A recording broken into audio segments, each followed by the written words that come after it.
এক চামচ আচারে লুকিয়ে আছে হাজারো স্মৃতি।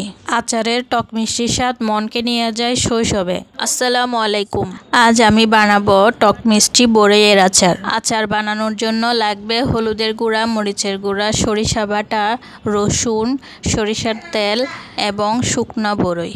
একটি বড় বোলের মধ্যে সবকিছু একসাথে ভালোভাবে মাখিয়ে নিচ্ছি যেন সব মশলা বড়ইয়ের গায়ে গায়ে লেগে যায়। শুকনা বড়ইগুলোকে 30 মিনিট ভিজিয়ে রেখে ভালোভাবে ধুয়ে স্টিম করে নিয়েছি। স্টিম করে তুলার মতো নরম করে নিয়েছি।